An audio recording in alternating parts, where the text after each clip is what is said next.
Jésus,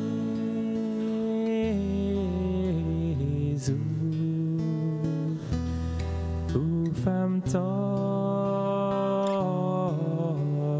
bien, Jésus,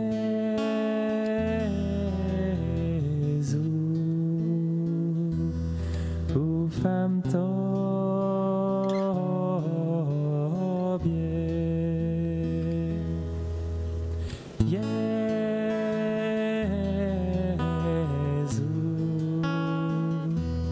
ou femme tant bien, Jésus, ou femme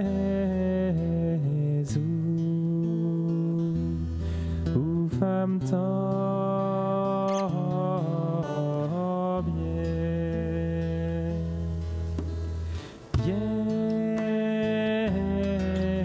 Jésus, ou femme tant bien, Jésus,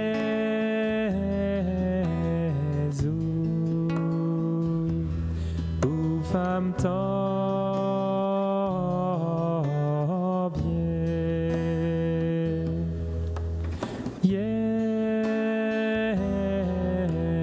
Jésus, ou femme tant bien, Jésus,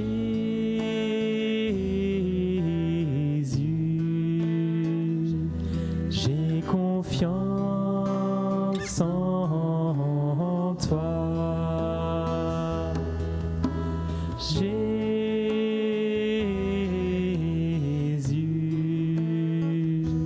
j'ai confiance en toi.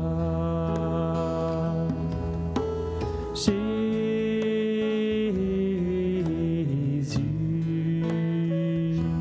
j'ai confiance en toi. Jésus,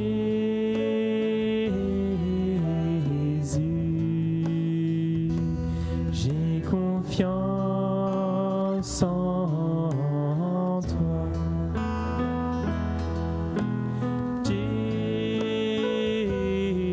Jésus,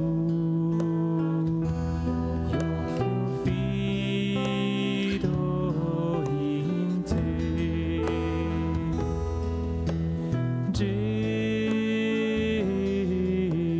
Gesù, io confido in te.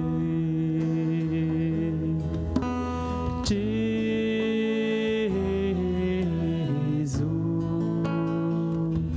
io confido in te.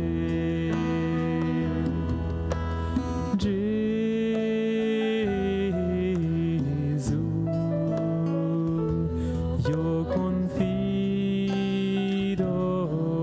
in te. Gesù,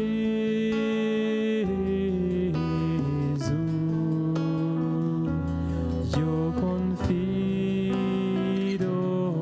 in te.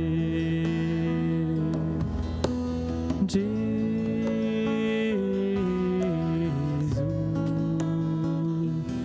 io confido in te.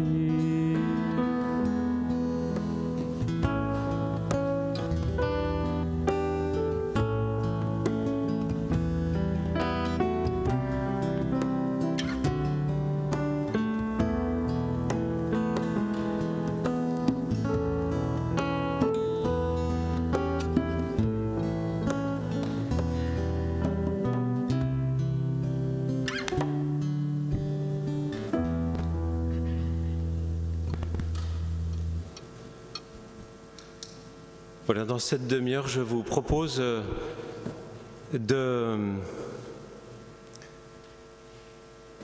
considérer de quelle manière le curé d'Ars était confié à la parole de Dieu et comment il se confiait jour après jour, à la parole.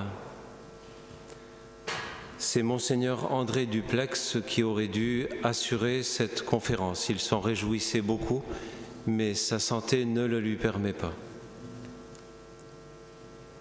Repartons donc de l'évangile de la parabole du semeur. Nous l'avons entendu samedi dernier. Luc chapitre 8. Voilà, on peut afficher la parabole du semeur dans la deuxième slide. Verset 10, c'est Jésus qui explique la parabole. Voici ce que signifie la parabole. La semence, c'est la parole de Dieu. Il y a ceux qui sont au bord du chemin, ceux-là ont entendu, puis le diable survient et il enlève de leur cœur la parole pour les empêcher de croire et d'être sauvés. Il y a ceux qui sont dans les pierres. Lorsqu'ils entendent, ils accueillent la parole avec joie, mais ils n'ont pas de racines. Ils croient pour un moment, et au moment de l'épreuve, ils abandonnent. Ce qui est tombé dans les ronces, ce sont les gens qui ont entendu, mais qui sont étouffés, chemin faisant, par les soucis, la richesse et les plaisirs de la vie, et ne parviennent pas à maturité. Et ce qui est tombé dans la bonne terre, ce sont les gens qui ont entendu la parole dans un cœur bon et généreux, qui la retiennent et portent du fruit par leur persévérance. Verset 8. Il en tomba dans la bonne terre, elle poussa, elle donna du fruit au centuple.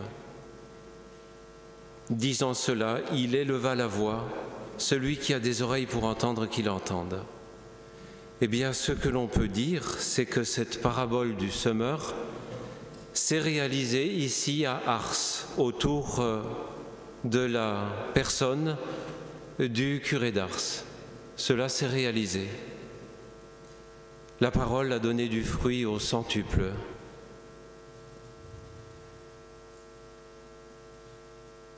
Elle n'aurait pas pu donner autant de fruits si lui-même n'avait pas su l'accueillir. Alors on va essayer de voir de quelle manière le curé d'Ars lui-même a accueilli cette parole pour ensuite la laisser fructifier au temps. Il y a un détail de la part de l'abbé Naudet. Alors pour les francophones, c'est facile. Si vous voulez trouver de bons livres sur le curé d'Ars, il y a bien sûr les classiques, Trochu, Fourré, mais il y a aussi Naudet. Naudet en français, il y a un livre gros comme ça de citations. Elles sont vraiment splendides. C'est magnifique, magnifique et on peut dire très actuel. Alors Naudet, que certains prêtres de notre diocèse ont bien connu, Naudet relève ces phrases, les phrases du curé d'Ars, étaient parfois très banales, puis brusquement, il y avait un éclair de sa vie intérieure qui jaillissait et donnait à sa pensée du feu et de la lumière. Ça jaillissait, un éclair. Les Actes des Apôtres l'exprimeraient d'une manière que nous connaissons déjà. Actes 2, 3, 4, il y avait de temps à autre, brusquement, une langue qu'on aurait dite de feu, qui se posait régulièrement sur lui, sur Jean-Marie Vianney, qui le remplissait d'Esprit Saint et qui lui donnait de s'exprimer selon le don de l'Esprit. C'est le mystère d'Ars. Il le confirmait lui-même, le curé d'Ars, par ses expressions elles-mêmes. J'en cite quelques-unes. Il disait, vous savez, c'est le Saint-Esprit qui met le feu, et ça part. Et encore, il recommandait à tous les pèlerins, les prêtres, il faut demander souvent le long du jour les lumières du Saint-Esprit, ce feu qui partait.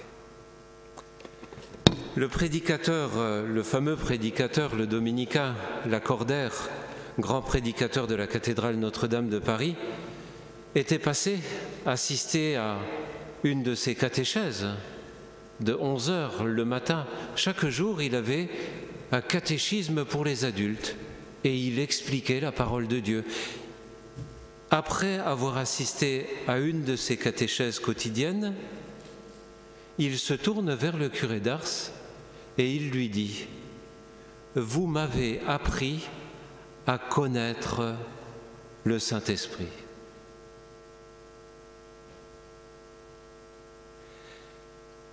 Mais voilà, chez le curé d'Ars, ces éclairs de feu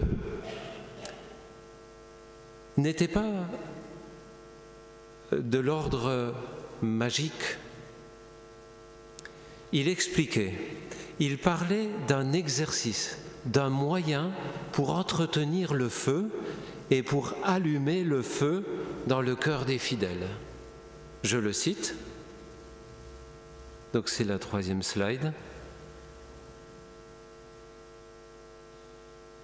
Quel exercice faisait le curé d'Ars? Le moyen le plus sûr d'allumer ce feu, l'amour de notre Seigneur, dans le cœur des fidèles, c'est de leur expliquer l'Évangile. Ce livre de l'amour où notre Sauveur se montre à chaque ligne dans l'amabilité de sa douceur, de sa patience, de son humilité. Toujours le consolateur et l'ami de l'homme, ne lui parlant que d'amour et l'engageant à se donner tout entier à lui et ne lui répondant que par l'amour.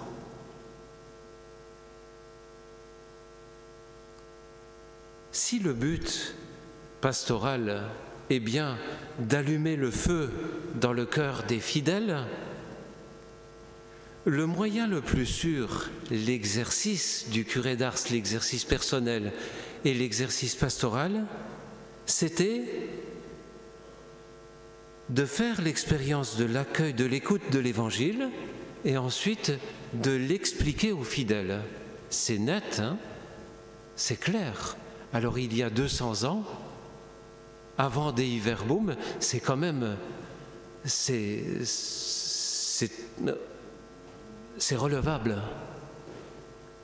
Le support de cette expérience personnelle qu'il faisait pour la partager avec les fidèles, hein, cet exercice pour allumer le cœur de fidèles, le support c'était le livre. Il parle des lignes. Quand on voit les livres, les Écritures et les livres des pères de l'Église que le curé d'Ars lisait dans sa cellule, dans sa chambre, eh bien quand on les ouvre, on se rend compte qu'à cause de quelques tics nerveux, quelquefois le café se retrouvait sur les pages, mais il y en a sur beaucoup de pages. Et ça montre qu'il était assidu dans cette lecture tous les jours. C'est remarquable, l'expérience de l'écoute de la parole de Dieu. Il nous décrit cette expérience. Il nous dit, dans ces lignes, l'amour du Seigneur se montre à chaque ligne. C'est comme si ces lignes étaient transparentes de l'amour du Seigneur qu'il expérimentait. Et c'était bien ça.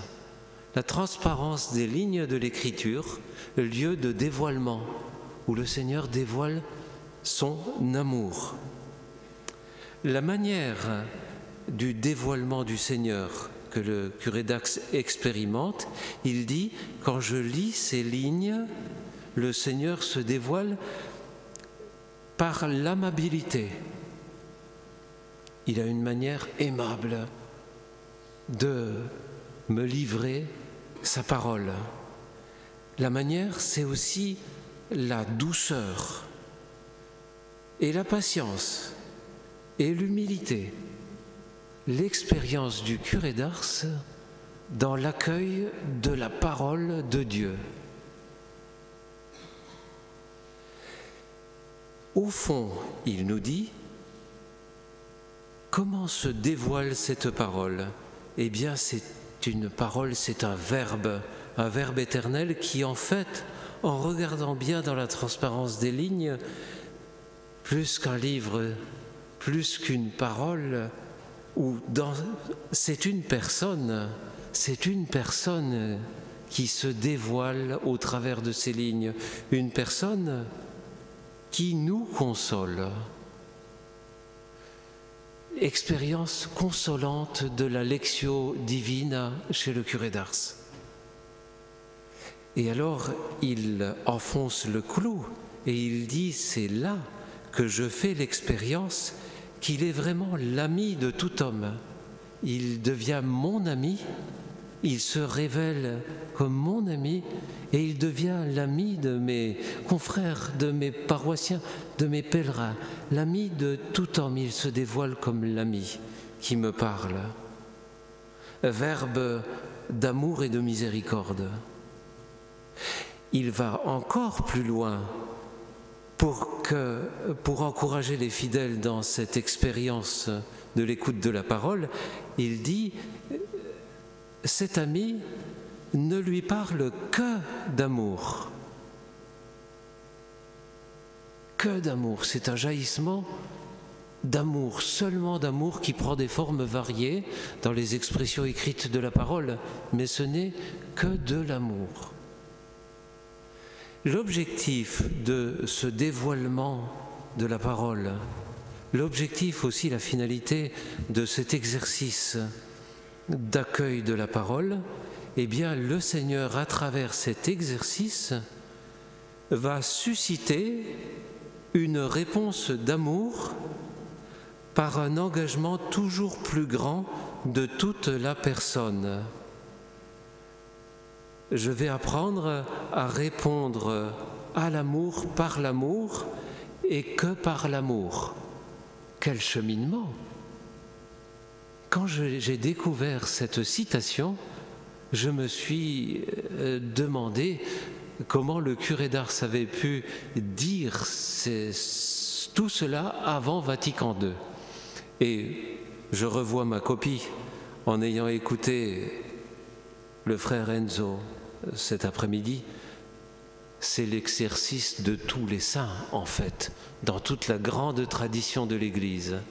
Mais le curé d'Ars le dit de manière très très forte, très incisive, très belle, très précise.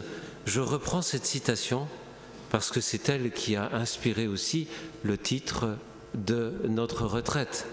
Le moyen le plus sûr d'allumer ce feu dans le cœur des fidèles, c'est de leur expliquer l'Évangile, ce livre de l'amour où notre Sauveur se montre à chaque ligne dans l'amabilité de sa douceur, de sa patience, de son humilité, toujours le consolateur et l'ami de l'homme, ne lui parlant que d'amour et l'engageant à se donner tout entier à lui et ne lui répondant que par l'amour. Le Saint curé d'Ars nous confiait donc ainsi le cœur de son exercice et de sa méthode pastorale. Écouter la parole de Dieu et la faire écouter, écouter le chuchotement de l'amour de Dieu à son oreille et en donner le goût aux autres, le goût d'une expérience expérimentée personnellement. C'est ainsi que le feu se dévoile dans la nuit du pasteur, dans la nuit du prophète. Dans notre nuit, le feu se dévoile, le feu de la parole. C'est ainsi que le feu prend en nous, comme il a pris dans le curé d'Ars, c'est ainsi qu'il déploie, c'est ainsi qu'il prendra certainement aussi chez nos frères et sœurs. Le Saint curé d'Ars utilisait encore une image pour exprimer sa propre persévérance dans l'exercice et inviter à persévérer dans cet exercice. Il disait, si nous savions, alors là je crois que c'est une slide plus loin, merci, c'est la 4e, si nous savions comment les bergers, comme les bergers, quand il est arrivé ici, il a rencontré des bergers, des petits bergers, des pasteurs. Il était habitué à cette expérience pastorale agricole. Si nous savions, comme les bergers, toujours entretenir le feu de l'amour de Dieu dans notre cœur. Cette lectio entretenue avec assiduité, persévérance, si nous savions le faire. Et là, il disait aussi comment le feu pourrait se propager et devenir un brasier au cœur du monde. Et c'est cette image qu'il utilise pour dire l'Église au cœur du monde. Il disait, la prière, l'écoute particulière de la parole ressemble à la paille parsemée çà et là dans un champ. Si on y met le feu, la flamme a peu d'ardeur. Mais si on réunit cette paille éparse, la flamme alors est abondante et s'élève haut vers le ciel. Ainsi en est-il de la prière publique, de la prière de l'Église. On a beaucoup mis en avant le curé d'Ars comme adorateur du Saint-Sacrement, le curé d'Ars comme confesseur. C'est vrai, mais du coup, nous pourrions en oublier l'essentiel, oublier l'origine du feu qui animait le curé d'Ars, qui en faisait ce confesseur, qui le rendait amoureux de l'Eucharistie. On le voit bien dans cette magnifique statue du Cabuchet près de l'accueil du sanctuaire. Il est absorbé par l'amour de l'Eucharistie. Le curé d'Ars précise, celui qui écoute la parole de Dieu avec un vrai désir d'en profiter est plus agréable à Dieu que celui qui le reçoit dans la Sainte Communion. Donc, pour le curé d'Ars, l'accueil de la parole est premier. Et c'est ensuite la parole qui se fait chair et qui se fait Eucharistie qu'il va aimer et accueillir. Mais il ne fait pas l'impasse, au contraire, ça passe toujours par l'expérience de l'écoute de la parole, avec un vrai désir d'en profiter. Et pour enfoncer le clou, je le cite encore, notre Seigneur, qui est la vérité même, ne fait pas moins de cas de sa parole que de son corps. Quelquefois, peut-être ici à Ars, peut-être plus qu'ailleurs, on a quelquefois des pèlerins qui aiment l'Eucharistie, mais qui négligent l'écoute de la parole de Dieu. Et ça, c'est pas encore l'esprit du curé d'Ars. Et alors il ajoutait, ce n'est pas peu de choses que la parole de Dieu. La parole divine est un des plus grands dons que le bon Dieu peut nous faire. Cette parole, pour le curé d'Ars, nous l'avons vu, c'est un visage. C'est Jésus le visage de la parole du Père. C'est cet ami qui transparaît à travers les lignes de la Bible.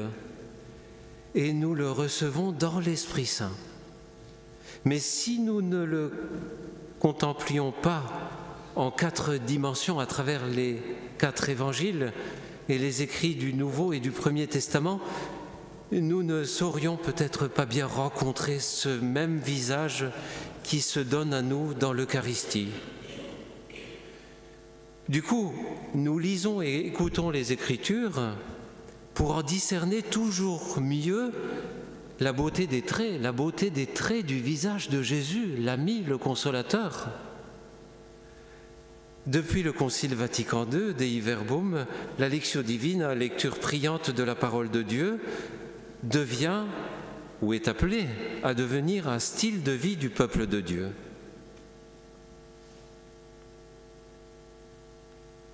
le curé d'Ars continuait et disait encore à propos de l'amour de la parole de Dieu: « Je crois qu'une personne qui n'entend pas la parole de Dieu comme il faut ne se sauvera pas. Il est tout à fait impossible d'aimer Dieu et de lui plaire sans être nourri de cette parole divine. » C'est ainsi qu'il faisait le catéchisme, on l'appelait comme ça en ce temps-là, catéchisme pour enfants et pour adultes, à 11h dans l'église.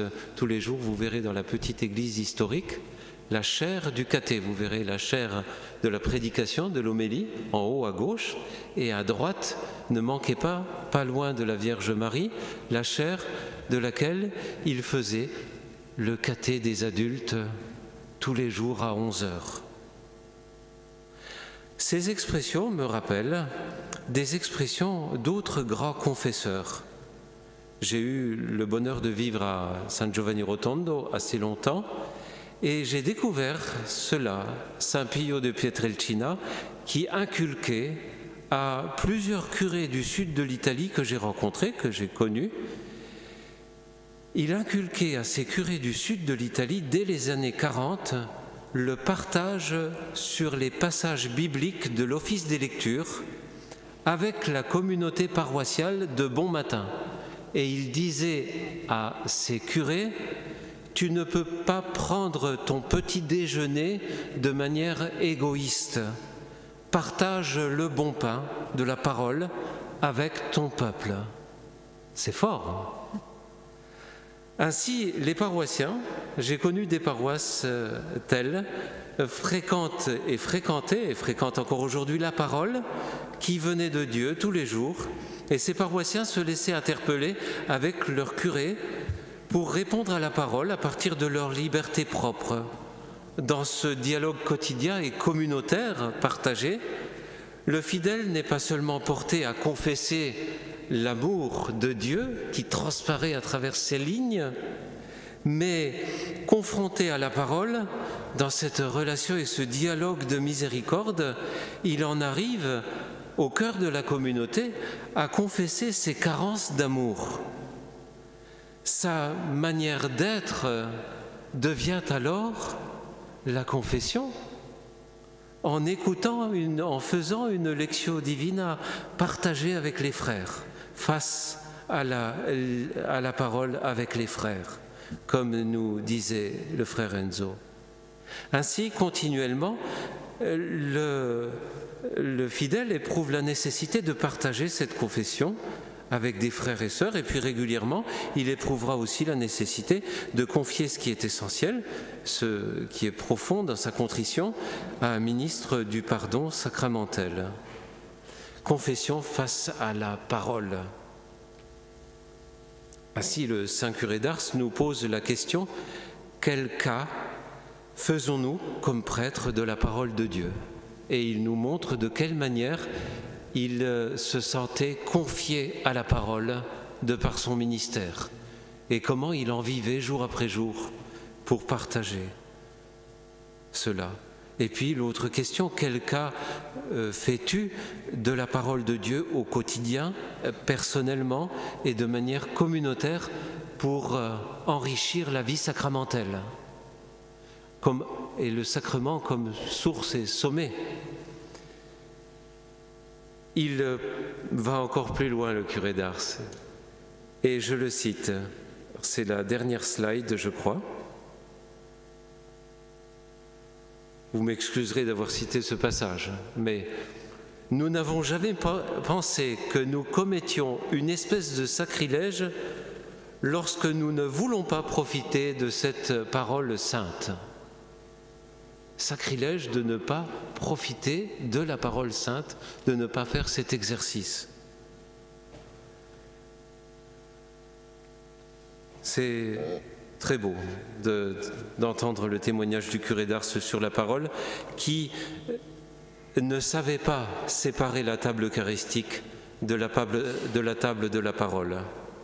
L'une et l'autre, pour lui, étaient expression de l'amour du Verbe qui se donne à nous, Dans cette perspective, l'Eucharistie est vraiment, elle devient le sommet de l'amour, le sommet du don. Elle devient ainsi l'hyperprésence tactile de son amour, l'amour du Verbe.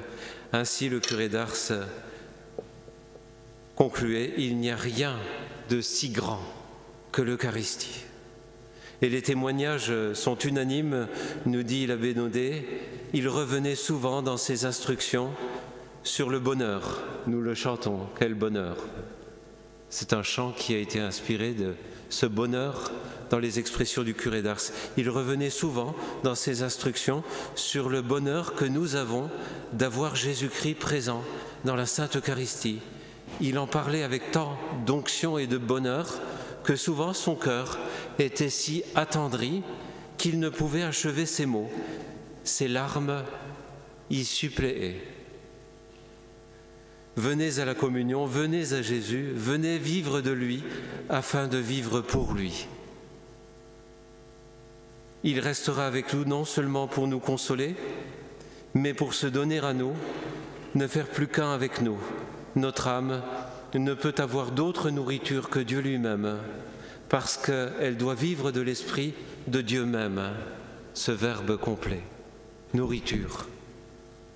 Notre âme se nourrit donc du Verbe qui se donne à elle.